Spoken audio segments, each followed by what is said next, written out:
Bonjour, je suis Mayolek et je ne suis pas particulièrement fan de Spider-Man. Autant le dire tout de suite, oui, j'ai vu pas mal de films et de séries sur lui, et s'il y avait du bon et du moins bon, à aucun moment donné je n'ai trouvé l'élément qui m'a fait accrocher à ce personnage. Et est-ce que le film d'aujourd'hui a accompli cet exploit ? Pas particulièrement. Spider-Man New Generation, qui est la traduction du titre original Spider-Man Into the Spider-Verse. Ah, la bonne coutume française de traduire un titre anglais par un autre, raconte l'histoire de Miles Morales, un Spider-Man nouvelle génération, d'où le titre, qui acquérera les Spider-Sense via une araignée qui passait par là. C'est toujours sympa. Et il devra s'y faire alors que des entourloupes de voyages interdimensionnels ont lieu et qu'un tas d'homologues d'univers parallèles débarquent. C'est un film qui m'a été proposé par... moi. Salut Lionel B! Merci énormément pour ta participation. Ça me surprend pas qu'un fan de Pokémon soit aussi fan de Spider-Man, vu que ça peut souvent se résumer à du combat d'animaux. Parce qu'il n'y a pas de cas similaire chez DC Comics? Bref, pourquoi j'ai demandé à Mayolek de nous parler de ce film? Eh bien parce que je suis fan de Spider-Man, c'est mon super-héros préféré. Enfin, mon super-héros Marvel préféré, car sans l'étrier par éditeur, il est ex-aequo avec Batman, en particulier la version du dessin animé de 92. Ah, on s'accorde sur un point au moins. Ex-aequo avec Batman et les Power Rangers. On s'accorde plus trop. Au passage, les premiers épisodes qui ont été diffusés de la dernière saison en date sont extra, et je ne dis pas ça parce que c'est adapté de ma série Super Sentai préférée. Comme je suis fan de Spider-Man, forcément j'ai regardé tous les films, et malgré quelques problèmes que j'ai avec certains d'entre eux, le seul film Spider-Man que je n'ai globalement pas aimé dans son ensemble, c'est celui du Marvel Cinematic Universe, et ça ne risque pas de s'arranger avec la suite. Pour faire plus simple, voici mon top 5 de mes films Spider-Man préférés, et vous pouvez voir que New Generation est premier alors qu'il est sorti il n'y a seulement que quelques mois. C'est un véritable coup de foudre que j'ai eu pour ce film. J'ai eu la sensation que la mythologie autour de Spider-Man n'a jamais été aussi bien exploitée dans un long métrage qu'ici. Et en même temps, c'est un peu normal puisque dans cette interprétation, Spider-Man est déjà une icône qui n'a plus besoin de se faire connaître comme l'ont fait tous les premiers films Spider-Man jusque-là. Là, on suit l'histoire de quelqu'un qui doit devenir Spider-Man après en avoir reçu les pouvoirs. Et les scénaristes ont réussi à faire quelque chose de cohérent en présentant son héros dans une histoire impliquant le multivers, concept qui est déjà compliqué à utiliser et que les fictions aujourd'hui s'en servent surtout pour faire du fanservice. Et ce film n'échappe pas à la règle puisque ces dernières années, Spider-Gwen, Spider-Man Noir et Spider-Cochon sont des personnages toujours utilisés dans ce genre d'histoire, et c'est dû à leur popularité. Mais ce n'est pas une raison pour pondre une mauvaise histoire autour de cela, et comme je l'ai dit, New Generation s'en sort très bien. J'estime d'ailleurs que les personnages que j'ai mentionnés plus tôt ont beau être mis en retrait, ils sont exploités au mieux de leur potentiel. Suffit de voir comment Spider-Cochon utilise l'univers cartoon. Mais comment parler de New Generation sans mentionner le visuel ? Franchement, faites pause à chaque plan du film et vous obtenez quelque chose de génial. J'aime surtout la façon dont est utilisée l'imagerie comics, qui sert avant tout à représenter l'essence d'araignée des Spider-Man, là où d'autres adaptations auraient pu bêtement l'utiliser pour dire « Hey, on est en train d'adapter un comics là, vous l'avez remarqué ?» Bon, après, je trouvais ça bien dans le Hulk de Hank Lee.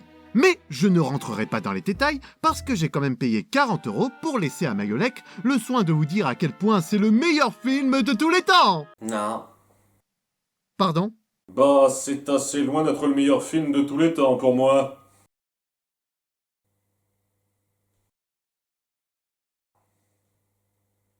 Pour toi, il mérite au moins son Oscar ?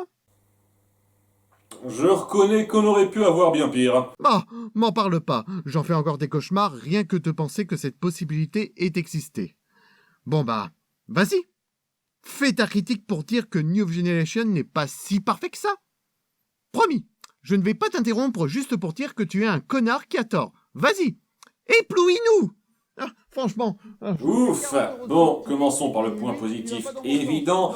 Comme Lionel B l'a dit, c'est visuellement extraordinaire. L'animation se donne un style vraiment vif et sans temps mort, qui appuie à merveille l'action et qui donne à de très nombreuses reprises des touches à la comics parfaitement dosées et qui rendent l'attention en visionnage plutôt gratifiante. J'insiste sur ça, c'est un excellent point. Le souci du détail dans l'image est vraiment grandiose. Chaque scène se remarque visuellement et il y a un magnifique travail sur les couleurs. Si on reste sur le plan technique de l'animation, ce film mérite les récompenses qu'il a reçues. Et ça aide beaucoup à appuyer le concept sur lequel l'histoire repose. L'idée de faire se rencontrer différents univers permet vraiment d'étaler une palette de styles différents, et le mélange se fait de façon très fluide, avec un véritable respect et amour de ces styles en question. Mention spéciale pour l'animation manga, qui est ma petite chouchoute. Mais même en dehors de ça, les designs sont réussis. Chaque personnage a la gueule et le style qui lui correspondent et le rendent visuellement mémorable, que ce soit notre héros et sa famille, Peter Parker, les méchants comme Dr Octopus, le bouffon vert, le caillou...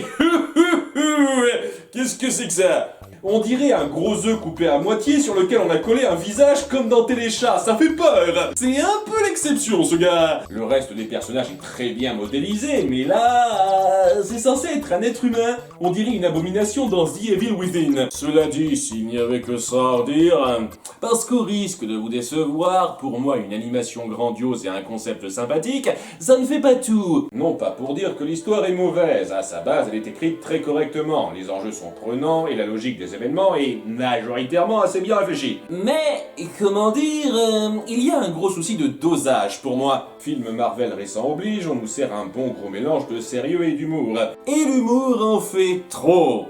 Vraiment. On passe beaucoup trop de temps à tourner les personnages au ridicule dans la mise en scène qui côtoie le côté dramatique des situations. Parce que oui, les drames s'enchaînent à foison dans ce film. On dirait une saison de Game of Thrones compilée en 1h50. Il doit y avoir une demi-douzaine de moments où on est censé avoir de la peine pour un personnage. Et j'ai pas ressenti grand chose dans ces moments-là.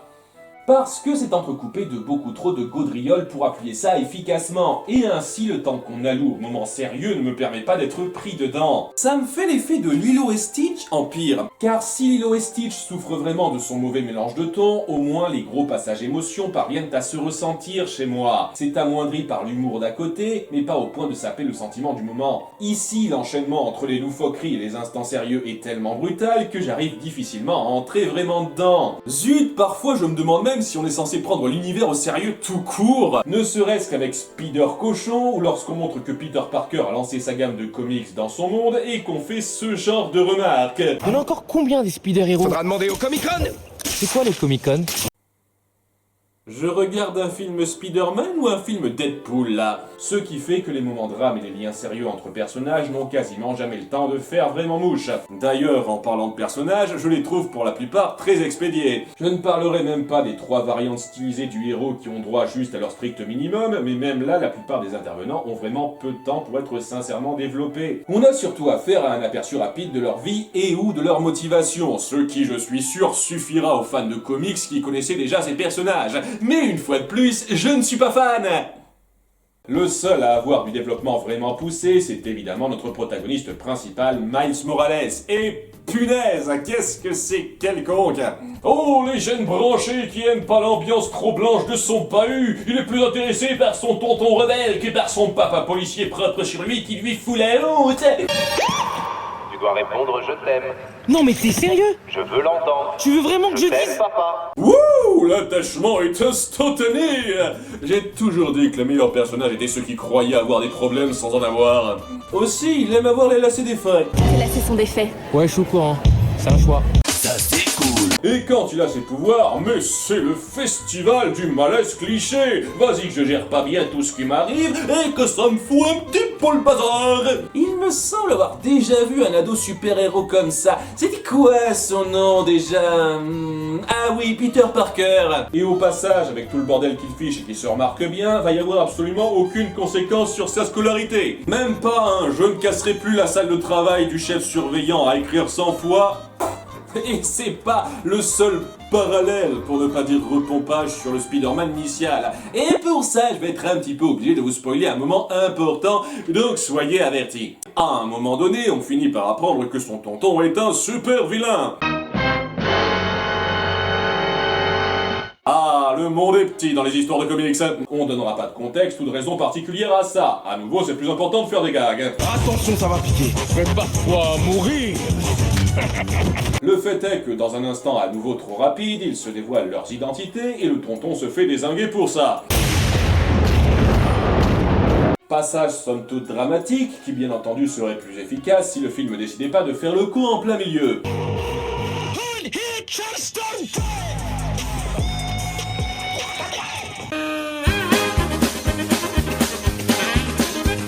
que disent nos autres héros pour le réconforter? On est tous passés par là. Dans mon cas, c'était mon oncle Ben. Dans mon cas, c'était mon oncle Benjamin. Dans mon cas, c'était mon père. Ok, vous admettez vous-même que vous recopiez à chaque fois la même backstory de héros. Ah, c'est grandement cimenté, votre nouveau Spider-Man. Je suis assez effaré qu'il y ait autant de monde à s'ébahir quand on leur sert la même chose en changeant quelques détails et en rajoutant 2-3 artifices. Après, les remakes Disney ont du succès, donc ça devrait plus trop me surprendre. Faire un Peter Parker black et plus moderne, ça n'a rien d'extraordinaire en termes de création de personnages. Et déjà que je suis pas particulièrement fan de Peter Parker à la base, imaginez l'effet que ça sur moi. La seule chose vraiment intéressante chez le personnage, c'est sa relation avec le Peter Parker de l'univers parallèle. Bon, quand ils ne font pas les abrutis pour le gag, il y a plusieurs moments où leurs interactions sont sympathiques. On sent cette pseudo-relation élève-mentor et cette complicité qui s'installe entre eux, et ça marche souvent bien. Est-ce qu'il dira que je suis prêt? Rien du tout. Tu dois croire en toi. Au final, c'est tout simple, Miles. Faut juste sauter dans le vide. Et vu que ce film se centre majoritairement sur ce duo, ils parviennent à porter acceptablement l'intrigue. Une intrigue qui, donc, se suit correctement, mais qui a son lot de petites choses à dire. La petite théâtre du chipotage. Si une personne devait répondre vrai ou faux à un questionnaire avec un bandeau sur les yeux, vous savez quel serait son taux de réussite? 50%? Vous êtes un établissement d'élite et vous faites des questionnaires à la vraie-faux en guise de contrôle. Comment on peut s'inscrire chez vous? Tu vas voir Lago, tu t'approches et tu lui fais... Wesh. Ah, c'est pour ça que t'es célibataire, tonton. Moi, c'est Miles. Et moi, Gwanda? Pourquoi tu caches ton vrai prénom? À moins d'être un fan des vrais comics de la vraie vie, il devrait pas te capter là. Et comme par hasard, il passait juste à côté d'un endroit où Spider-Man se battait en cet instant même. Je fais des placements hasardeux, alors surtout ne jamais investir dans la Spider-Restauration. Il a raison, vous avez déjà goûté à un Spider-Man burger? C'est dégueulasse. Mais qui a fait ça? Il fallait que je vous attache pour me battre contre elle parce que... j'avais envie de me la péter toute seule. J'ai été catapultée une semaine en arrière. Et j'ai jamais essayé de joindre votre Spider-Man pendant cette période, semble-t-il. Vous croyez être les seuls à avoir pensé à venir ici? Et durant tout ce temps, ces trois-là sont restés ici à rien glander. Donc là, les méchants savent que Tante May héberge Spider-Man. Ça devrait plus trop être une cachette secrète à partir de maintenant. En fait, ça devrait pas leur être déjà venu à l'esprit, vu que désormais tout le monde sait que Spider-Man était Peter Parker. C'est charmant ici, très accueillant. Oh non, c'est Liv. Top, une minute. Mes amis m'appellent Liv, mes ennemis, Dr. Octopus. Lionel B? Ouais, qu'est-ce qu'il y a? Toi qui t'y connais en Spider-Man, est-ce que c'est normal que Tante May et le Dr. Octopus soient proches dans cet univers? Oh, ça? Eh bien, dans le comics original, à un moment donné, May et Octopus ont une relation proche au point de vouloir se marier. Donc j'aime bien partir du principe que les réalisateurs veulent nous dire que les deux personnages dans cet univers ont eu une aventure. Ce qui m'a inspiré pour ma fanfic Spider-Man perso. Non, c'est pas exactement une histoire d'amour entre deux vieilles dont je te parle. Écoute mec, chacun ses fantasmes. Je t'explique. Comme dans une histoire alternative, Peter a une fille qu'il a nommée May en hommage à sa tante, je joue là-dessus pour que dans un futur pas très lointain dans ma fanfic, Peter est justement cette fille qui aurait parmi ses love interest, Olivia Octavius, qui dans ma fic serait la fille du Dr. Octopus, fille que j'ai imaginée pour reprendre cette version du personnage. Par contre, tu crois que ça posera problème si May a 15-16 ans dans ma fic et Olivia 19-20? Sans qu'il n'y ait de scène de sexe, bien sûr. Bon, reprenons là où on s'en était arrêté. Attends, c'est une vraie question que je te pose. Ok, je vois, tu continues à me faire la tête. Il te faisait pas du tout la tête la dernière fois que vous vous êtes vus. Visez l'accoutrement des serveurs. C'est de mauvais goût, mais ça a l'air presque trop facile. Mais bien sûr, personne ne remarquera ces deux serveurs qui portent un costume très différent des autres. Une vérification du personnel? Pourquoi le caïd ferait ça? Wesh. Vous voulez sortir avec moi, monsieur? Je t'ai jugé trop vite. Cimer pour votre courage ce soir. Je t'aime. Tu quoi? Écoutez, Spider-Man, c'est tentant, mais je suis un homme marié. Vous l'aurez compris, ce n'est pas un film qui m'a grandement accroché. Mais ce n'est pas vraiment un film qui m'est destiné non plus. Ça regorge de références que je comprends pour la plupart, mais qui ne me font ni chaud ni froid, et ça illustre parfaitement la mentalité Spider-Man, mais je n'ai jamais été fanat de cette mentalité au départ. Je vois très bien un fan de l'univers être happé par ce film. Du point de vue d'un non-fan, ça se débrouille bien sans plus. L'illustration est sublime et le reste est à peu près correct. Ce n'est pas un film que je me reverrai souvent, mais je saisis très bien ce qui attire les gens là-dedans. Si on fournissait autant d'efforts dans un film animé sur Batman ou Superman, je serais aux anges. C'était Mayolek et d'ici bas bordel. Wesh. I have a degree in chemical engineering. Sérieusement, pourquoi t'as parlé de Power Rangers? Pourquoi? Pour faire référence au Spider-Man de la série live japonaise où il a un robot géant. Et sans rentrer dans les détails, c'est parce qu'ils ont donné un robot géant à Spider-Man dans cette série que les Super Sentai, nom de la série japonaise qui est utilisée pour être adaptée en Power Rangers, en ont également. Voilà le lien. Franchement, toi, t'es... Attends, ça filme encore là? Parce qu'on est dans une scène post-générique.